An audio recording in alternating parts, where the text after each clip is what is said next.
and then after we get that in a sentence, then we'll just sort of ask you what stories you remember, Okay. that kind of thing.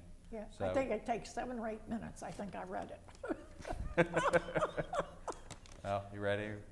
All right. So, all right, Mary, can you tell us your name, how old you were, and what neighborhood you lived in 1937? My name was Mary L. McElfresh or McElfresh. It is now Mary Strickley. And I lived in Anderson, where 3 Mile and 4 Mile comes together. And some of the neighbor ladies, a group of them, decided to make a trip over through the fields to see what California looked like. And we had to cross through the fields and then hit Eversole Road and go on the other side and hit the golf course down in California. The water was up to the eaves of the houses. And was my parents at that time, maybe that's why my mother wasn't with me. They had to go in back of Mount Washington, I don't know if it was through Claremont County, Batavia, or where, to get water, drinking water. And then the levee, at another time, they were at the end of the levee where Mount Washington Road went up the hill and Newtown went the other way. And they were in a cafe there having lunch, and they saw the Union levee where the 2 rivers came together and it blew up. I try to find pictures like that. I have them here, you can see. Oh, let me see. Thank you. And Oh, wow. oh, that's where I said Eversole. It's now Beachmont. She called it Union, but it was. It's now Beachmont Avenue. I found that in a history book here. So back then it wasn't called Beachmont? No, I found, it's on the paper there, I think. They called it Union Levy. That was news to me. I was here 2 weeks ago. Jeez. Yeah, I wasn't aware that that got, yes. it that changed. happened. Yeah, it changed the name. I just found that out 2 weeks ago. Wow. So,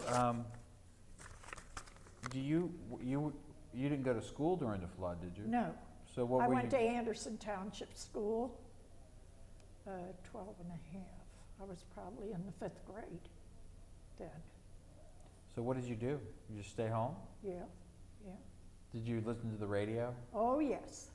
The radio was the main thing. I'm a radio person. And after Lowell Thomas and Amos and Andy went off the radio, you went to bed. You didn't sit up till 10 or 11 o'clock like kids do today.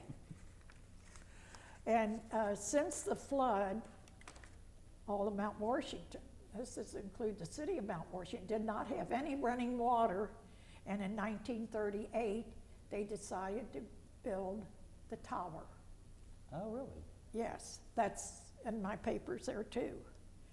I have here today, the tower can be seen for miles and is one of the most notable civic improvements and still serves as a symbol of the community. So the Mount Washington Tower was a result of the 1937 Right. flood. I didn't know that. Right. Well, that makes It's sense. all in the papers. And I knew it anyhow. Did you know anybody who was evacuated or anybody who was No, because living up on the hill. But I will tell you one thing I learned. I live in Mount Adams. Does that tell you something?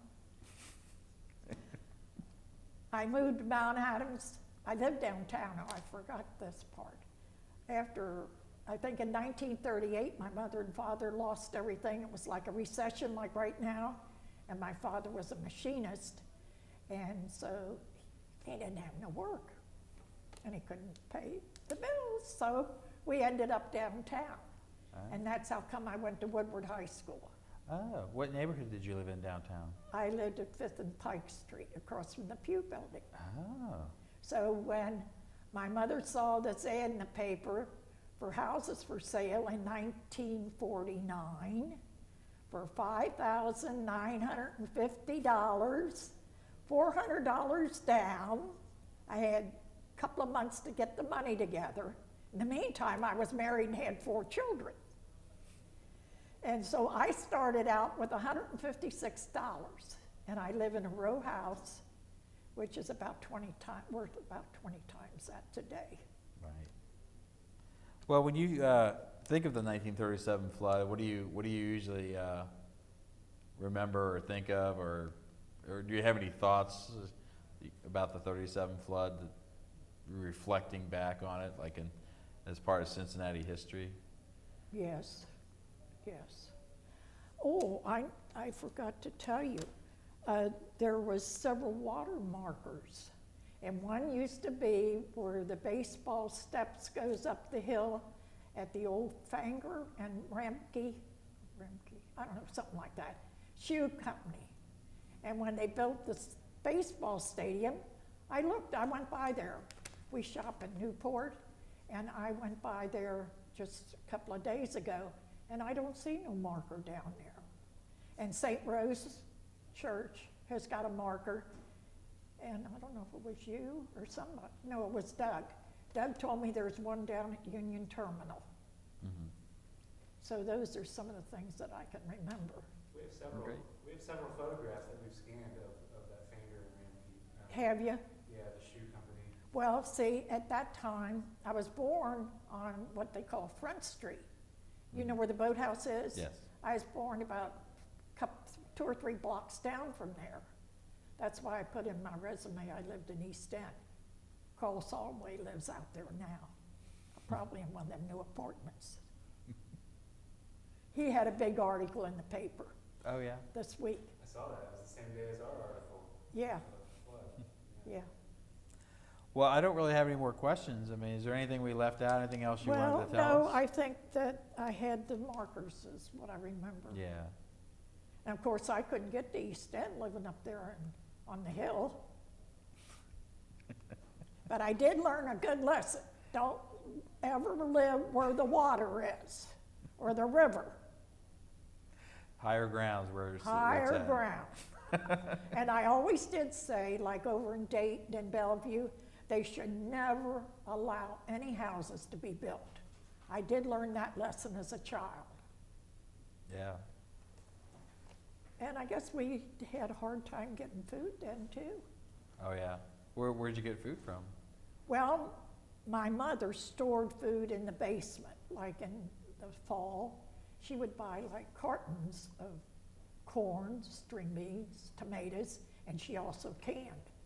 We had electric stoves then, and she had an old coal oil stove that she had when we first moved to Mount Washington.